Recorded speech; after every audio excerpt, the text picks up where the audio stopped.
Puji Tuhan, Bapak Ibu dan saudaraku yang dikasihi dalam Tuhan Yesus Kristus. Shalom.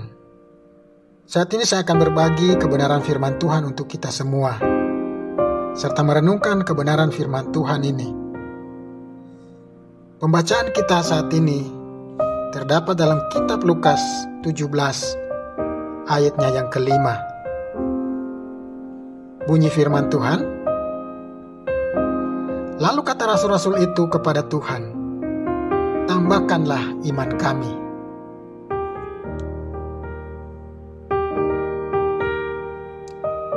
Renungan kita saat ini judulnya adalah Iman untuk mengampuni.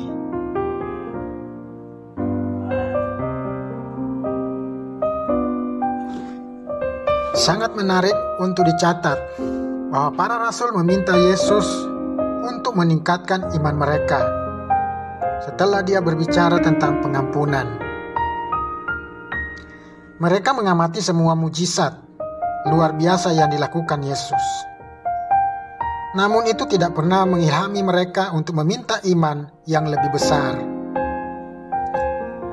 Sungguh, berjalan dalam kasih dan pengampunan satu sama lain membutuhkan iman sebanyak keajaiban yang pernah kita percayai. Dasar dari pengampunan adalah kasih dan belas kasihan Tuhan. Hanya karena Allah lebih dahulu mengasihi dan mengampuni kita, maka kita dapat mengasihi dan mengampuni orang lain. Jika kita tidak berjalan dalam pengampunan Tuhan, kita tidak akan melayani orang lain.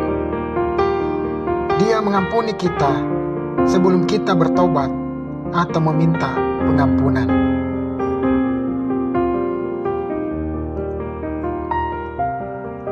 Alkitab menasihati kita untuk mengampuni sebagaimana Kristus telah mengampuni kita.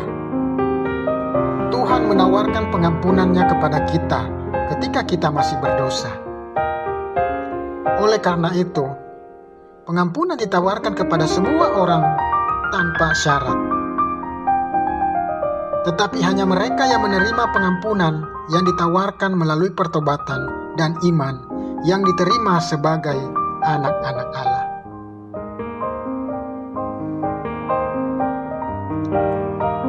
Demikian juga, kita harus mengampuni kesalahan orang lain, sama seperti Tuhan telah mengampuni kesalahan kita.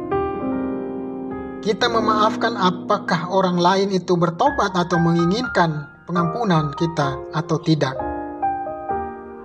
Tetapi kita tidak dapat memulihkan orang seperti itu untuk menyelesaikan hubungan sampai ada pertobatan di pihaknya. Kegagalan untuk membedakan antara pengampunan dan pemulihan dengan kondisinya yang berbeda telah menyebabkan beberapa orang membuat diri mereka rentan terhadap orang yang tidak bermoral dan menderita akibat yang tragis.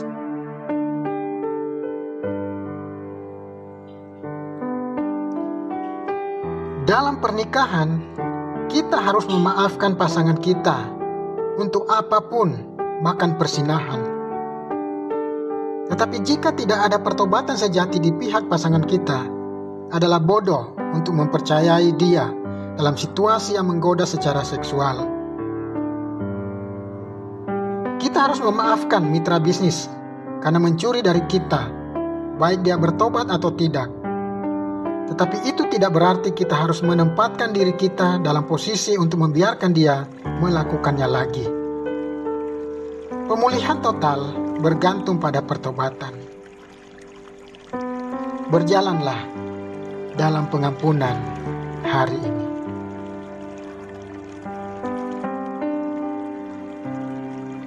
Bapak, Ibu, dan saudaraku di dalam Tuhan Yesus Kristus, demikianlah renungan firman Tuhan saat ini. Kiranya renungan firman Tuhan ini menjadi berkat dan kekuatan di dalam iman kita, di dalam kita menjalani kehidupan kita setiap hari. Tuhan Yesus memberkati. Amin.